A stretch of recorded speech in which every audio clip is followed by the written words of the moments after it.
Ini benar, sebagian orang tatkala terkena musibah, bukannya dia kembali kepada Allah, dia malah menjauh dari Allah Subhanahu wa taala. Ya, dia tidak terima apa yang Allah keputuskan bagi dia, ya, karena dia beribadah sesuai dengan keinginannya. Dia bukan hamba Allah yang sesungguhnya, ya. Sampai saya ada seorang sempat tanya juga di Zoom, seorang wanita mengeluhkan tentang suaminya. Dia mengatakan, "Ustaz, suami saya lagi kolaps, ya, sejak pandemi, ya. Kemudian kalau saya nasihati, dia marah-marah. Dia bilang, saya tidak butuh nasihat, saya tidak butuh hadis, saya butuh duit," ya. Sampai begitu, ya. Dan ini terjadi, ya, dalam kondisi seperti sekarang ini. Bisa saja orang berubah, bisa saja orang berubah. Maka bukti Allah ingin lihat mana di antara hamba-hambanya, ya, yang beribadah kepada Allah dengan sungguhnya, beribadah kepada Allah dalam kondisi senang dan juga beribadah dalam kondisi sulit. Sehingga bukti bahwasanya dia adalah seorang hamba Allah Subhanahu wa taala, bukan dia beribadah dengan hawa nafsunya dan keinginannya. Taib, di antara ini hikmah yang pertama. Hikmah berikutnya di antara hikmah dari musibah atau bencana adalah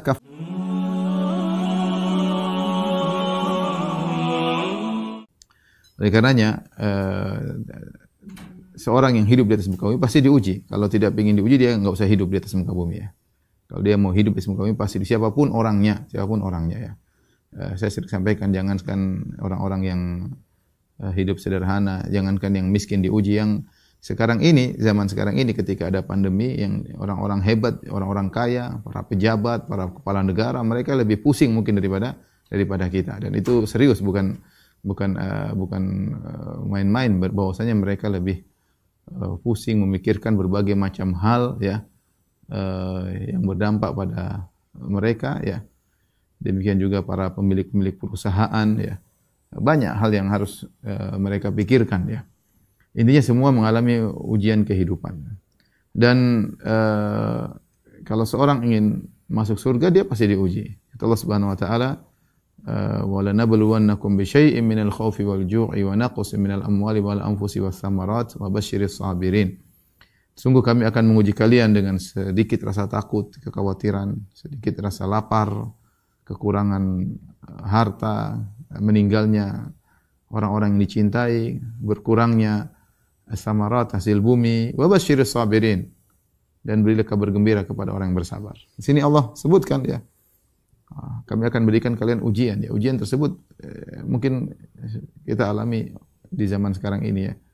Bukan ketakutan yang mengerikan. Allah mengatakan bisyai'in minal khauf, ada sedikit ketakutan. Benar. Kita rasa takut, tapi tidak setakut seperti kondisi yang mengerikan. Pandemi ini membuat orang sebagian takut, ya. Kemudian walju, sebagian orang juga susah cari makan di zaman pandemi ini, ya.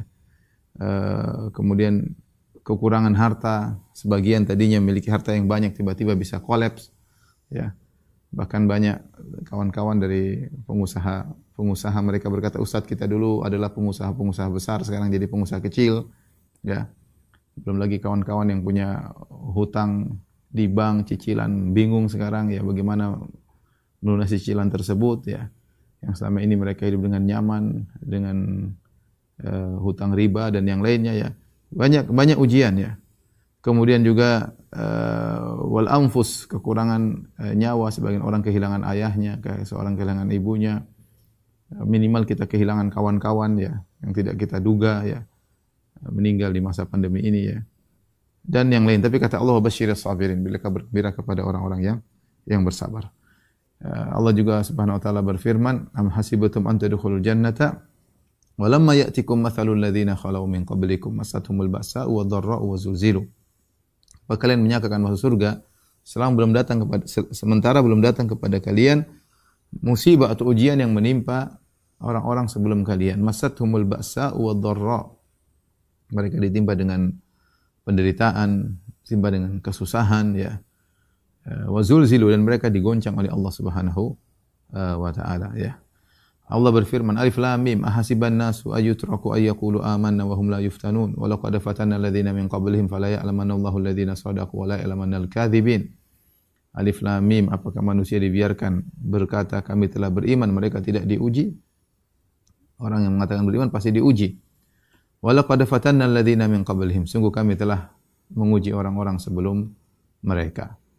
agar Allah mengetahui benar-benar mana yang imannya benar dan mana yang imannya tidak benar, ya. Jadi harus kita letakkan dalam benak kita, ujian itu pasti dan itu adalah suatu keharusan dalam kehidupan. Itulah tabiat kehidupan. Tidak ada kehidupan yang tanpa ujian. Dan itulah tabiat manusia. Tidak ada manusia yang hidup tanpa diuji. Siapapun orangnya. Siapapun orangnya, ya. Mau kaya, mau miskin, mau terkenal, enggak terkenal, mau artis, mau pejabat, mau raja, mau presiden, mau menteri, mau pegawai biasa, ya, mau ustadz, mau siapa saja, tabiat kehidupan dia pasti akan diuji. Tinggal bagaimana seorang menghadapi ujian tersebut, ya. Ujian tersebut ada yang kemudian lulus dalam ujian tersebut, ya, meskipun meninggal dunia, ya, tapi dia lulus, dia sabar, bertahan, akhirnya dipanggil oleh Allah Subhanahu wa taala, dicabut nyawanya, tapi dia lulus, ya. Di antara mereka ada yang tidak lulus, ya. Mungkin diberi kehidupan, tapi ketika menghadapi ujian dengan ngamuk-ngamuk, dengan marah-marah, dengan banting sana banting sini, ya, maka mereka tidak lulus ujian. Meskipun mereka diberi kehidupan yang lebih panjang. Karenanya ikhwan dan akhwat, rekan-rekan di Taiwan, ya, yang dirahmati Allah Subhanahu wa taala, pada kesempatan kali ini kita membahas tentang hikmah-hikmah di balik ujian agar kita bisa bersabar dan bisa terus berbaik sangka kepada Allah Subhanahu wa taala, ya. Di antara hadis yang menakjubkan yang disahihkan oleh Syekh Albani atau dihasankan oleh Syekh Albani rahimahullahu taala, Rasulullah SAW bersabda, "Yawaddu ahlul afiyati yaumal qiyamati hina yu'ta ahlul bala'i thawaba law anna juludahum kanat qurridat fid dunya bil maqarid." Kata Nabi SAW, sungguh pada di akhirat kelak, yawaddu ahlul afiyah, orang-orang di dunia hidup dengan al-afiyah, yaitu tanpa ada ya, maksudnya tidak terkena musibah, dalam kondisi nyaman, ya. Pada hari kiamat kelak mereka melihat orang-orang yang di dunia terkena musibah, ahlul bala, yang terkena musibah, terkena bencana, kehidupan yang sulit, kemiskinan, sakit, cacat dan yang lainnya, ya. Ternyata mereka diberi pahala yang sangat besar oleh Allah Subhanahu wa taala karena kesabaran mereka. Maka orang-orang yang tidak diuji atau ujiannya sedikit pada hari kiamat kelak, mereka berangan-angan, lau anna juludahum, seandainya mereka dulu di dunia, kulit-kulit mereka digunting dengan gunting di dunia. Artinya mereka ingin mereka dapatkan ketika di dunia dapat musibah sebagaimana kulit-kulit mereka digunting oleh Allah Subhanahu wa taala. Ya, karena mereka tahu ternyata orang terkena musibah pahalanya sangat sangat besar, ya. Ya. Dan dapat ganjaran yang sangat luar biasa. Sehingga mereka berkeinginan seandainya dulu kami masih hidup, kami ingin digituin. Tapi di sini menggambarkan bahwasanya orang yang bersabar dalam menghadapi musibah pahalanya sangat besar. Tapi kita akan sebutkan beberapa atau hikmah-hikmah di balik musibah, ya, sebagai bahan renungan bagi kita, ya. Yang pertama bahwasanya dengan adanya musibah, ya, maka untuk menunjukkan seorang benar-benar beribadah kepada Allah Subhanahu wa taala. Karena kita beribadah dengan perintah Allah, bukan dengan hawa nafsu kita, ya. Dengan hawa nafsu kita. Sebagian orang yang beribadah dengan gayanya dia sendiri, ya. Kalau Allah tidak kasih begini, dia enggak mau beribadah. Dia maunya Allah ikut aturan dia, ya. Sementara tahqiqul ubudiyah, peribadatan yang sungguhnya adalah kita beribadah kepada Allah dalam kondisi apapun yang Allah berikan kepada kita. Nah, kalau orang hanya beribadah, ya, saya beribadah kalau saya lagi nyaman, kalau enggak, ya. Berarti dia beribadah bukan sesuai dengan perintah Tuhan, tapi dia beribadah sesuai dengan keinginannya. Dan itu bukan bukti Anda sebagai hamba, bukan bukti Anda sebagai hamba. Oleh karenanya Allah berfirman dalam surat Al-Hajj, "Wa minan nasi may ya'budullaha 'ala harf, fa in asabahu khairun itma'anna bih, wa in asabathu fitnatun inqalaba 'ala wajhihi, khasira ad-dunya wal akhirah. Dzalika huwal khusranul mubin." Kata Allah, di antara orang-orang ada yang beribadah kepada Allah di tepi, ya, yaitu hanya beribadah sekedarnya.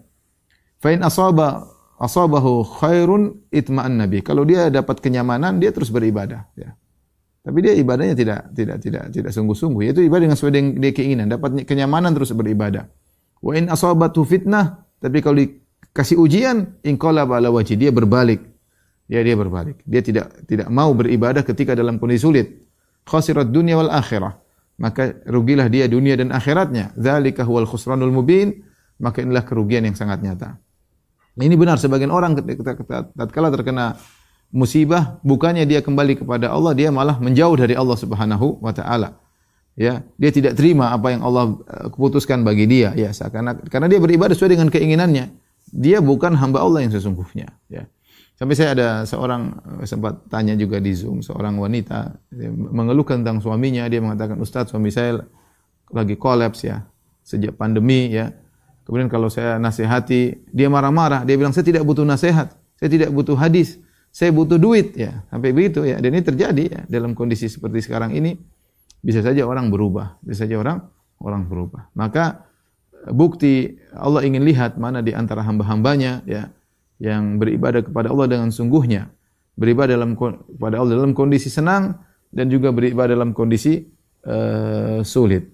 Sehingga bukti bahwasanya dia adalah seorang hamba Allah Subhanahu wa taala, bukan dia beribadah dengan hawa nafsunya dan keinginannya. Tapi di antara ini hikmah yang pertama, hikmah berikutnya di antara hikmah dari musibah atau bencana adalah kafaratun lidzunub, untuk menghilangkan dosa-dosa. Dan ini sudah perkara yang sama-sama kita ketahui ya, bahwasanya musibah itu menghilangkan dosa-dosa jika seorang bersabar menghadapinya. Bahkan musibah yang sepele, yang mungkin cuma demam atau musibah yang sepele, makanya kata Nabi sallallahu alaihi wasallam, "Ma yusibul muslim min hammin wala wasabin wala nasabin wala ghammin wala hazanin wala adan wala syauka yushakuha illa kafarallahu biha khatayahu." Tidaklah seorang mukmin ditimpa dengan berbagai macam musibah. Kata Nabi sallallahu alaihi wasallam, "Min wasabin wala nasabin", sakit menggugurkan dosa-dosanya. Nasab, keletihan. Ya, keletihan itu dianggap oleh syariat sebagai suatu musibah. Kerja sampai capek, ya, itu keletihan. Kalau dia sabar karena Allah Subhanahu wa taala, keletihan yang dia rasakan itu nasab, capek cari kerja, capek cari duit, capek mikir ini, capek mikir anu, dia juga dapat pahala, wala nasabin ya. Kemudian apa? Wala ghammin wala hazanin. Gham, kegelisahan ya. Kegelisahan, gundah gulana, bingung apa ini yang pun dilakukan, enggak jelas kondisi, sampai kapan begini. Itu kita alami. Sampai kapan pandemi? Semua orang bertanya. Sampai kapan pandemi? Ya. Tapi ada vaksin. Vaksin sampai kapan mau divaksin? Tiap tahun vaksin. Pengaruhnya seperti apa? Serba vaksin terus timbul lagi. Efeknya bagaimana? Banyak pertanyaan kegelisahan yang ada dalam hati setiap orang.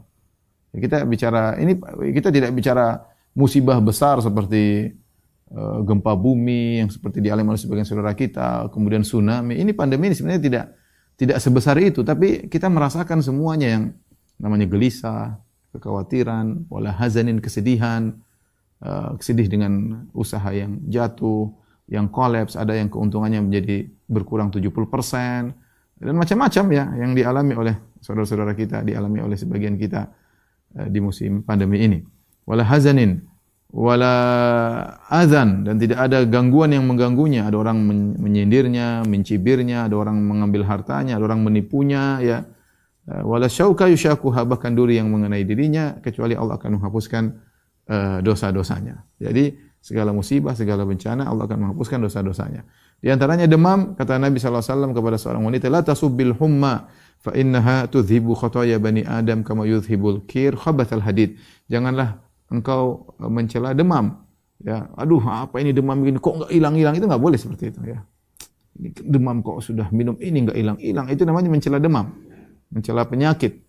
Ya, karena Nabi mengatakan fa innaha tudhibu khataaya bani Adam, demam itu akan menghilangkan dosa-dosa anak Adam, kama yudhibul kir khabathal hadid, sebagaimana alat pandai besi menghilangkan karat besi. Demikian dalam hadis ya,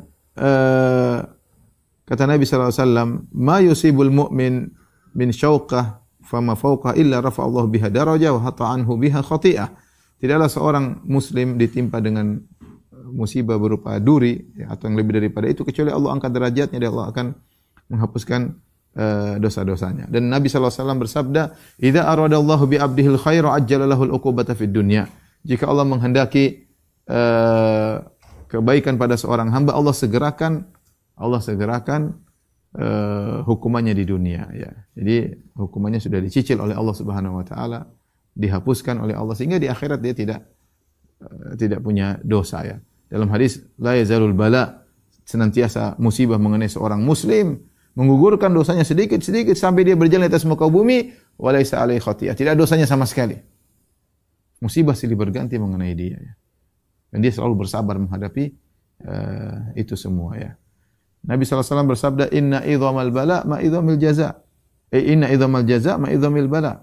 Wa inna Allah idha ahabba qauman ibtalahum. Sungguhnya besarnya ganjaran sesuai dengan besarnya bencana, musibah. Kalau Allah mencintai suatu kaum, Allah beri musibah kepadanya. Dalam hadis, man yuridillahu bi khairan yusib minhu. Barang siapa yang Allah menghendaki kebaikan baginya, Allah berikan musibah kepadanya. Ya, banyak sekali kalau kita mau bicara bahwasanya ternyata musibah itu menghapuskan dosa-dosa. Dan siapa sih di antara kita yang tidak punya dosa? Kita ini bergelimang dosa, ya. Pokoknya sejak mata melek, sudah buka medsos, sudah itu aliran dosa berjalan terus, ya. Sampai mau tidur aja masih murojaah medsos, ya. Bukan murojaah Quran, ya. Dari hari ke hari, ujung hari ke hari, itu aja yang kita isi dengan dosa. Maka kalau kita dikasih musibah, kita bersabar, ya. Mau apa kita mau kena musibah, mau marah-marah juga musibahnya nggak hilang. Tinggal kita hadapi, ya.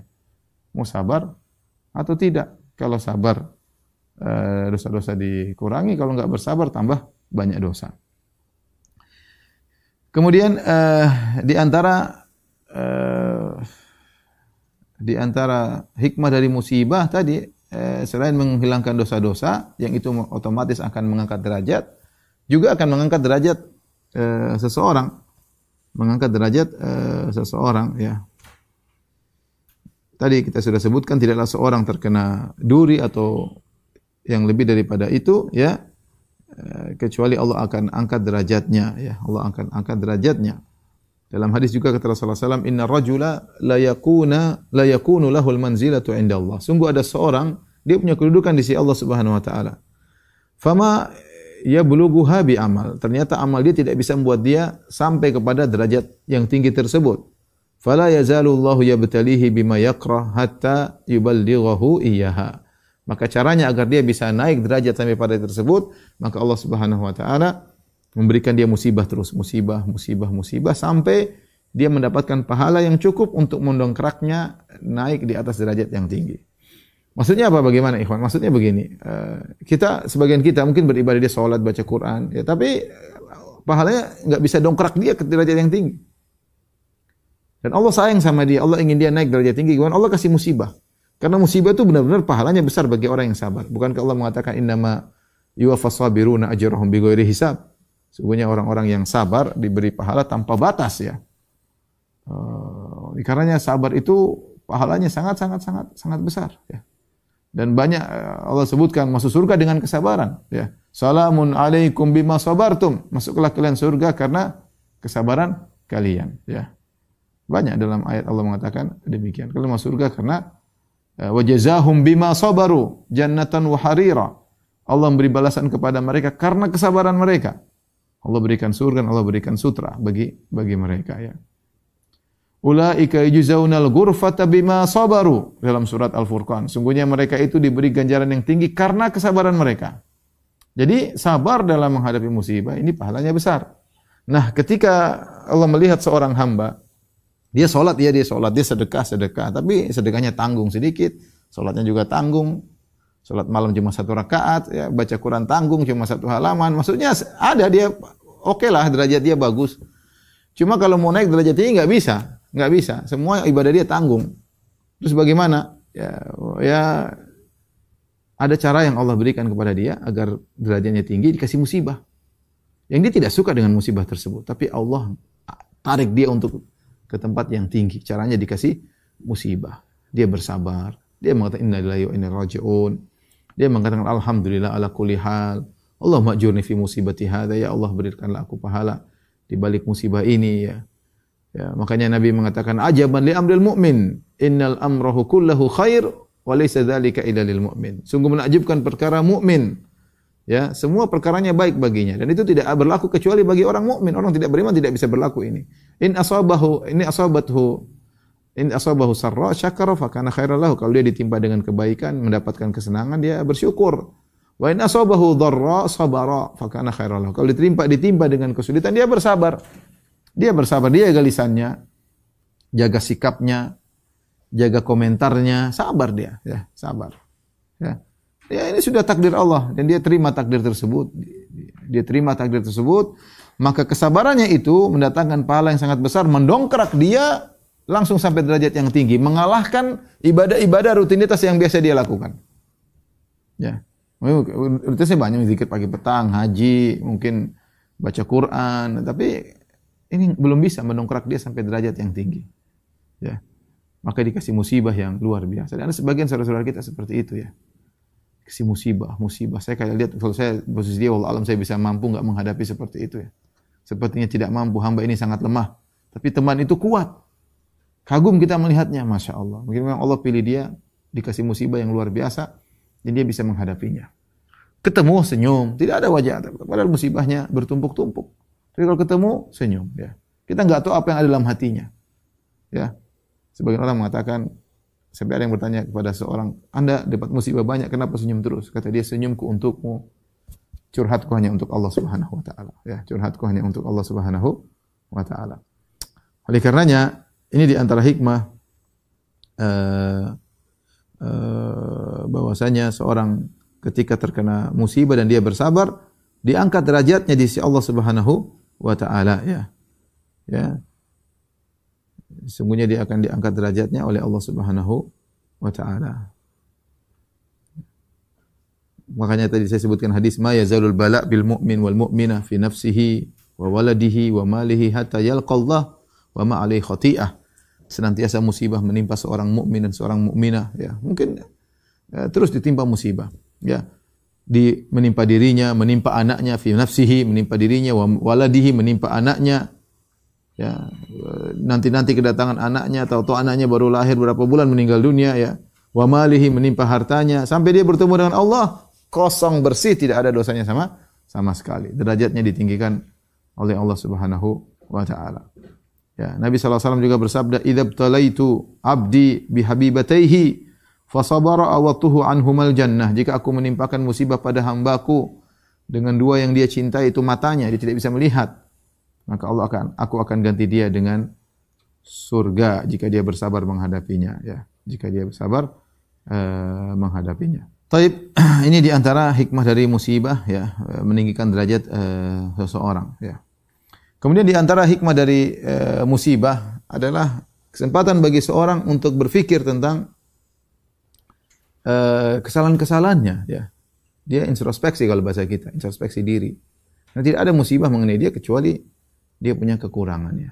Jangan kita menempati diri kita dalam kondisi ujub ketika ditimpa musibah dengan mengatakan, saya memang orang hebat, saya tidak punya salah, ini karena saya diangkat derajatnya. Ya, kalau kita orang soleh mungkinlah kita boleh berpikir. Kalau kita ulama mungkin kita bisa ulama begitu, kata Nabi ya. Tapi kalau kita yang tiap hari lihat medsos ya, kalau musibah kena kita ya kemungkinan besar karena dosa-dosa kita ya. Dan kalau kita bersabar, dosa kita dihapus dan kita akan diangkat derajatnya.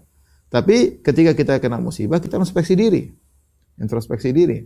Makanya Ibn Taimiyah rahimahullah ketika membahas tentang 20 sebab kenapa harus memaafkan, dia sebutkan jika ada seorang mendolimimu, ya, maka introspeksi diri. Dan itu yang diinginkan oleh Allah Subhanahu Wa Taala. Ya. Jangan sibukkan dengan dia, sibukkan dengan diri kita. Kita tidak didolimi oleh orang tersebut kecuali karena dosa-dosa kita. Allah mengatakan ma asaba min musibatin fabima kasabat aydikum. Tidak ada musibah yang menimpa kecuali akibat kesalahan kalian. Ada orang mencaci maki kita, orang merendahkan kita. Tunggu dulu, jangan kita orang itu ngawur. Pikir kita dulu. Ketika kita lupa untuk introspeksi diri, kata Ibnu Taimiyah rahimahullah, kita lupa untuk introspeksi diri dan kita fokus untuk menghabisi dia, membalas dia, musibah ini lebih besar daripada musibah dia menzalimi kita. Musibah kita lupa untuk introspeksi diri, sibuk membantah dia, musibahnya lebih besar daripada musibah pertama, dari musibah kezaliman dia kepada kita. Nah, dan itu yang diinginkan oleh syaitan. Oleh karenanya tatkala orang terkena musibah, introspeksi diri, jangan merasa pede ya. Merasa pede bahwasanya memang saya diangkat derajatnya oleh Allah. Iya, tapi ente juga harus introspeksi diri. Kalau Anda tahu diri, sabar, ya maka insya Allah diangkat derajatnya otomatis. Tapi yakin bahwasanya segala musibah menimpa kita karena dosa-dosa kita, ya.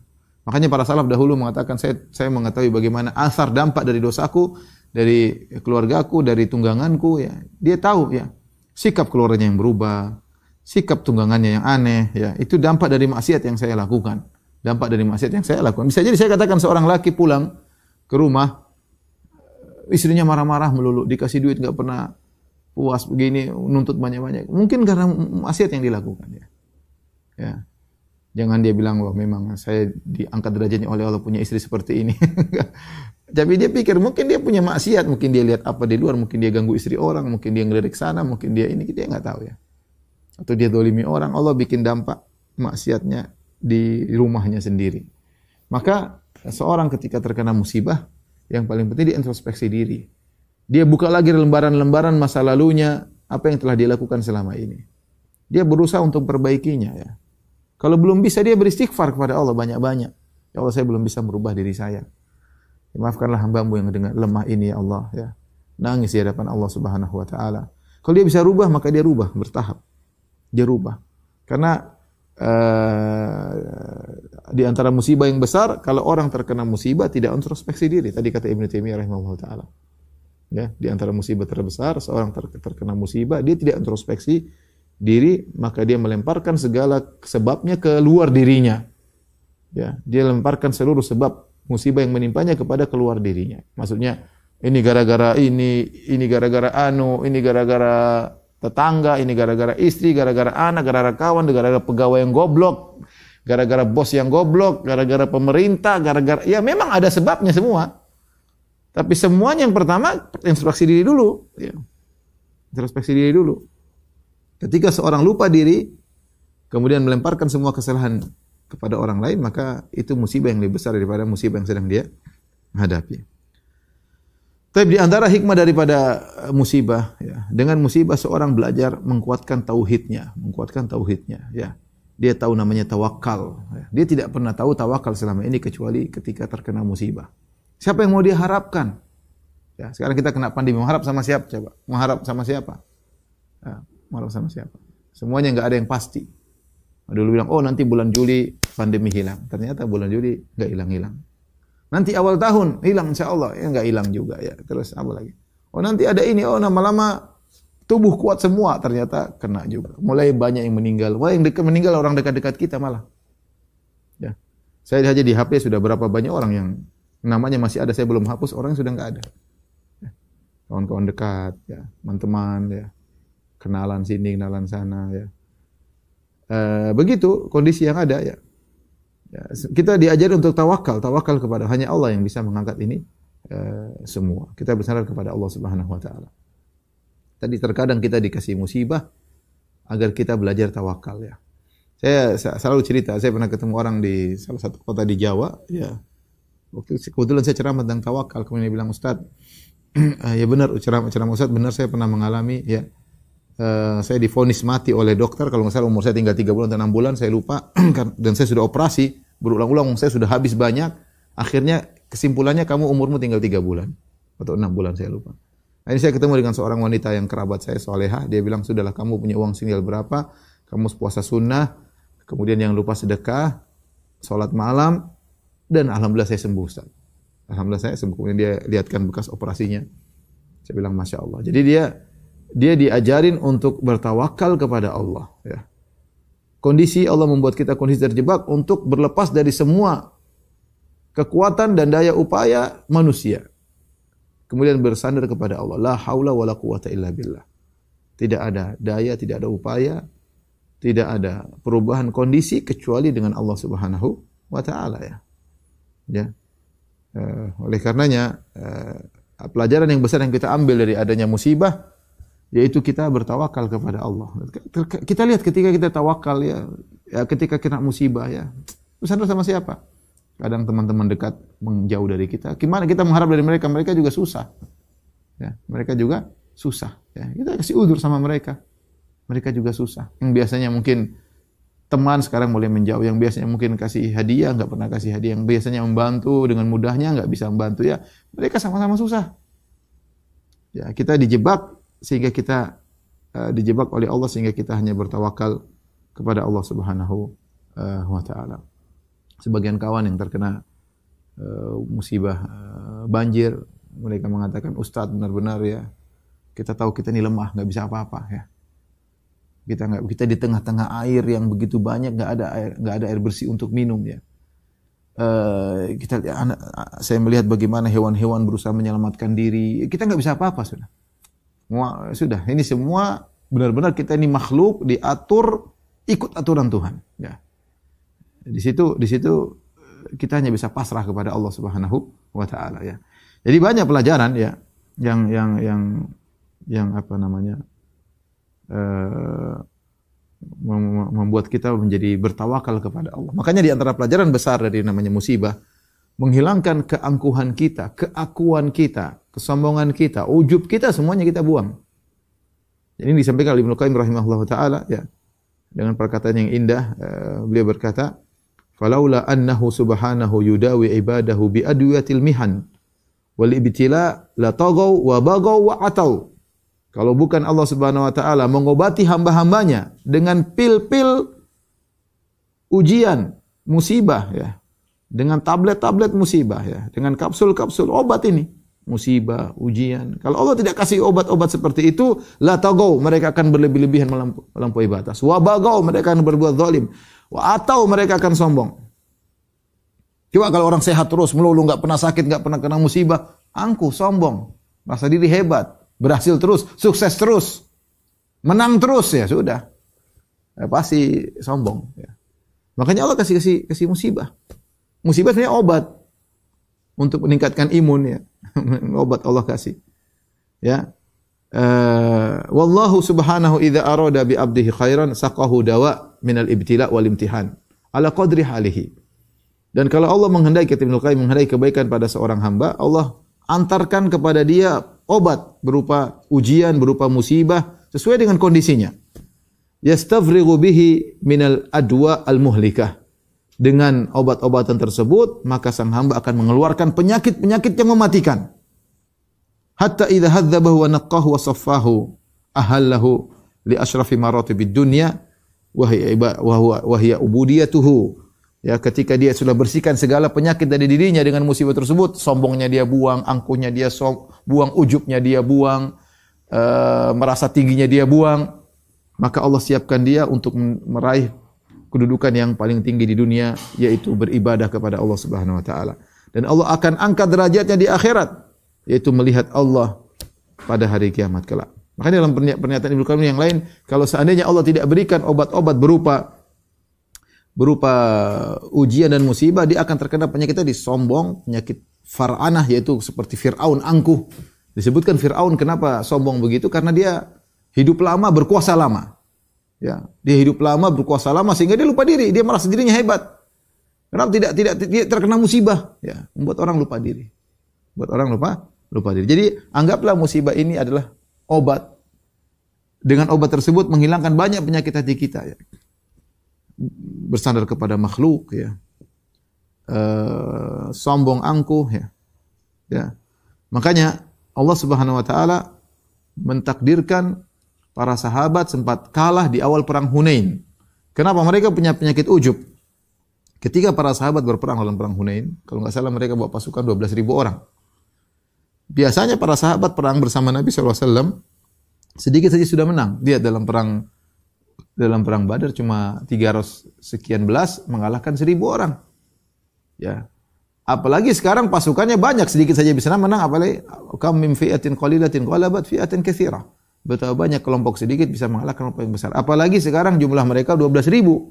Ketika itu Nabi berjalan menuju Hunain berperang melawan kabilah Hawazin, tiba-tiba ada salah seorang yang nyeletuk mengatakan lan nuglaba al-yaumin qillah. Kita tidak bakalan kalah karena faktor sedikit.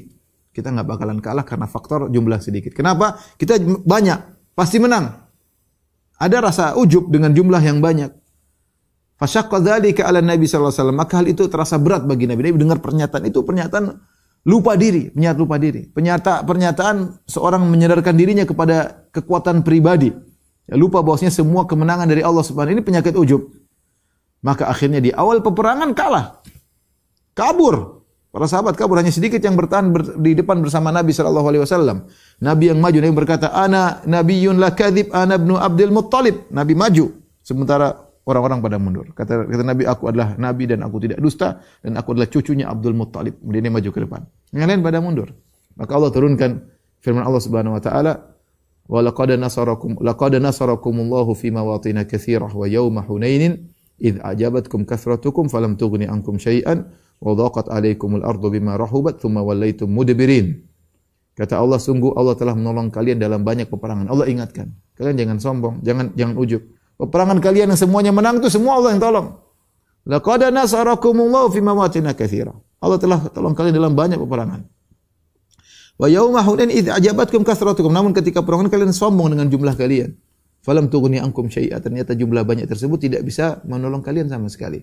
Wa dhaqat 'alaikumul ardu bima rahubat. Bumi yang luas terasa sempit bagi kalian. Summa wallaytum mudbirin. Kemudian kalian kabur. Ternyata kekalahan tersebut, musibah yang menimpa kaum muslimin di awal ini menghilangkan ujub mereka, menghilangkan penyakit ujub mereka. Jadi musibah ini terkadang bikin orang sembuh ya. Menang tahu-tahu kalah ya Allah, ya sudah kalah. Tahu kamu lemah. Kemenangan bukan dari kehebatanmu, dari Allah Subhanahu wa taala ya. Dari Allah Subhanahu wa taala. Sehingga orang terkena musibah, dia semakin dekat kepada Allah Subhanahu wa taala. Di antara hikmah dari musibah, nampak tentang hakikat manusia, bagaimana kondisi mereka yang sesungguhnya. Apa kata Al-Fudail bin Iyad rahimahullah taala? An-nasu madamu fi afiyah masturun. Orang-orang selama dalam kondisi nyaman, tenang, ya tidak ketahuan. Aib-aib mereka tertutup. Fa idza nazala bihim bala saru ila haqaiqihim. Ketika tiba musibah menimpa mereka, ketahuan belangnya. Fasara al-mu'minu ila imanihi. Orang beriman akan menuju keimanan. Wasaral munafiqu ila nifaqi. Orang munafik akan kelihatan kemunafikannya ya. Ya, makanya di antara ujian ketika Nabi sallallahu alaihi wasallam Isra Mi'raj membawakan suatu kabar yang menakjubkan, keluar ba'da Isya, pulang sebelum subuh, ternyata sudah pergi ke Baitul Maqdis, naik ke langit 7, balik lagi. Maka sebagian orang murtad ketika itu.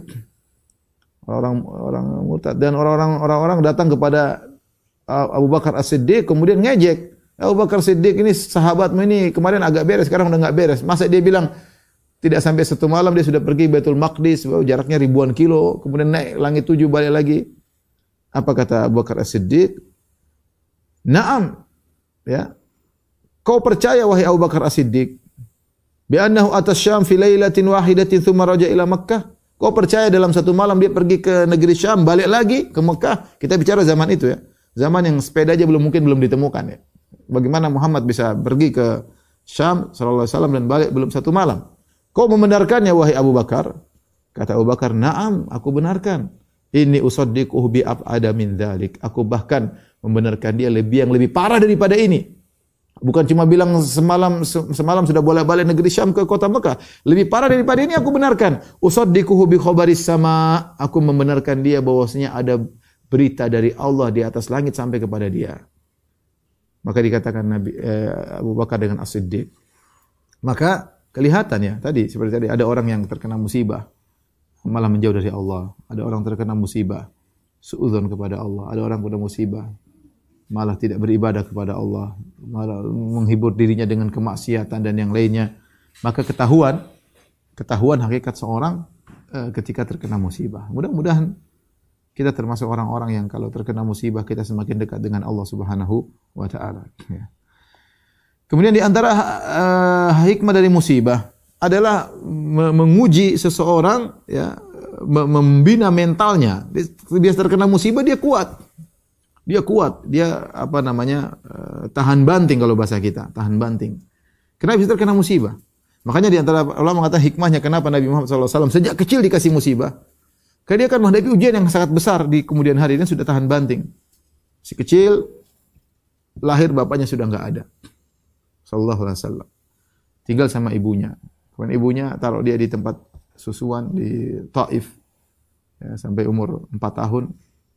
Kemudian tinggal di pedalaman, di Badia, ngurusi kambing-kambing. Tinggal bukan dia padahal siapa Muhammad? Muhammad cucunya Abdul Muttalib, orang hebat, penguasa kota Mekah.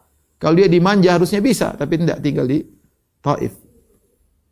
Berapa tahun, kemudian diambil oleh ibunya sampai 6 tahun, ibunya meninggal di hadapan mata Nabi sallallahu alaihi wasallam. Di tengah-tengah safar di Al-Abwa antara Mekah dan Madinah. Ya, bukan di kampung keluarga bapaknya, bukan juga di kampung keluarga ibunya. Ya, Rasulullah melihat ibunya masih kecil, Rasulullah masih umur 6 tahun, ibunya meninggal dunia. Ini ujian berat ya. Kemudian dirawat oleh kakeknya, baru senang-senang 2 tahun, kakeknya sampai 8 tahun, kakeknya meninggal Abdul Muttalib. Tinggal sama pamannya Abu Talib, miskin. Sampai Nabi harus gembala kambing. Kehidupan sulit. Ya. Uji. Ya, diuji. Kenapa? Karena dengan demikian Nabi tahan banting. Ya. Kemudian akhirnya di kemudian hari bisa membina umat dan bisa memimpin umat ya. Akhirnya dengan seorang dikasih musibah dia kuat ya, dia kuat. Kesulitan-kesulitan dia hadapi, tegar ya. Di kemudian hari Allah kuatkan imannya sehingga dia bisa menghadapi kehidupan-kehidupan yang lebih berat dan kita tidak tahu kehidupan seperti apa di kemudian hari ya. Anak-anak tidak tahu bagaimana, kita pun tidak tahu bagaimana nasib kita ya. Tapi kalau kita tegar, insya Allah kita akan kuat menghadapi ujian-ujian yang di kemudian hari ya.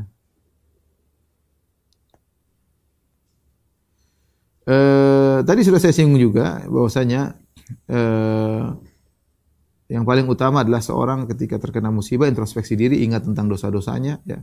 Tidak ada musibah pun yang menimpa kecuali atas dosa-dosanya. Wa ma asabaka min sayyi'atin famin nafsik. Tidak ada musibah yang menimpamu kecuali karena dirimu sendiri.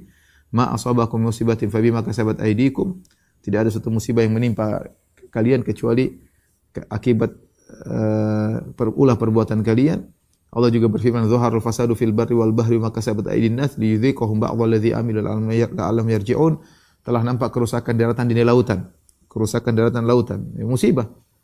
Bima kasabat aydin nas, akibat ulah perbuatan manusia ya. Maka jangan ragu-ragu dai atau kawan-kawan ketika ada musibah yang berkepanjangan, suruh bertobat kepada Allah. Ya, kita bertobat kepada Allah. Ini karena dosa-dosa kita. Ya benar. Kita berusaha menjalani prosedur, kita berusaha mencari obat, tapi disertai dengan istighfar kepada Allah, disertai dengan bertobat kepada Allah Subhanahu wa taala ya. Ya. Jangan sampai kita seperti orang-orang kafir sudah dikasih musibah tidak tunduk.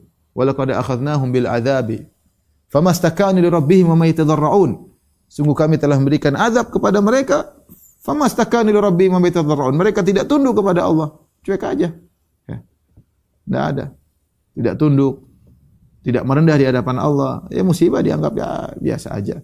Tetap aja kufur kepada Allah Subhanahu wa taala.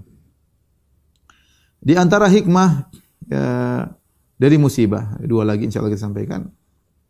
Di antaranya musibah mengingatkan engkau kepada karunia Allah yang selama ini mungkin kau lupakan. Ya, seorang sering tidak sadar kecuali dikasih musibah. Seorang tidak tahu nikmatnya sehat kecuali dia sakit. Seorang tidak tahu nikmatnya harta kecuali kalau hartanya tersebut hilang ya. Seorang tidak tahu nikmatnya waktu kosong kecuali kalau dia sudah sibuk ya. Jadi banyak musibah membuat kita sadar. Ya, ternyata selama ini kita dapat kenikmatan yang luar biasa. Selama ini kita diberi kesehatan yang luar biasa. Kita tidak menggunakannya dengan baik. Ya, dengan terkena musibah-musibah ini kita mulai sadar. Maka seorang berusaha ingat tentang nikmat Allah sebelum dikasih musibah. Itu yang seharusnya.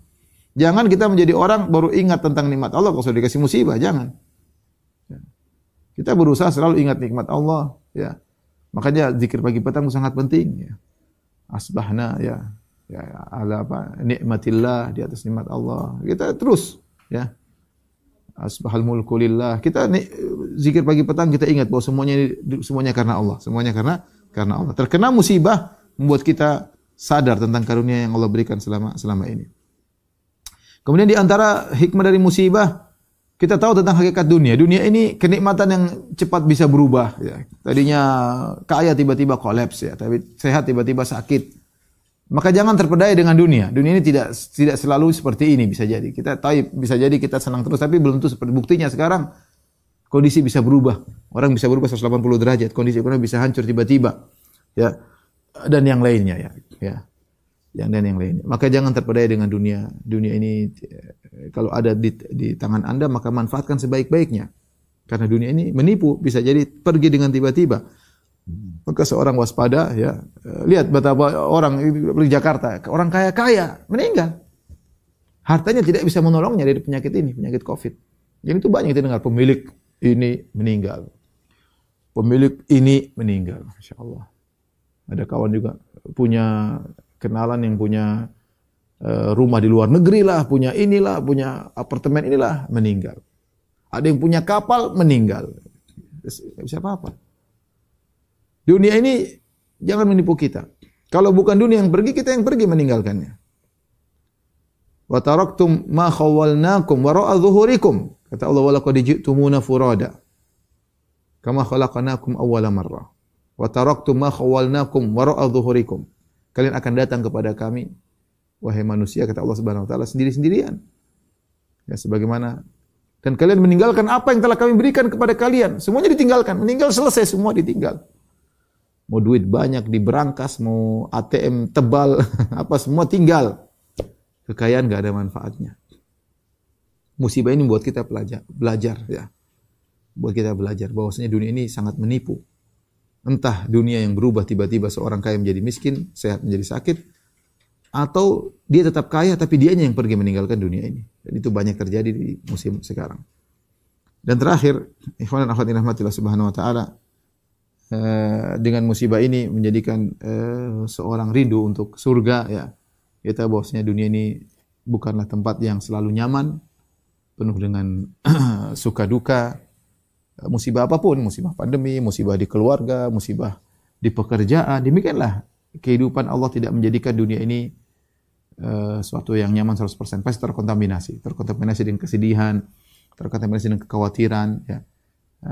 Karena agar seorang sadar dunia cuma sementara, sehingga hatinya tidak selalu tentram dengan dunia. Dia menginginkan sesuatu yang sempurna. Ya, sempurna di akhirat. La khaufun 'alaikum wa la antum tahzanun.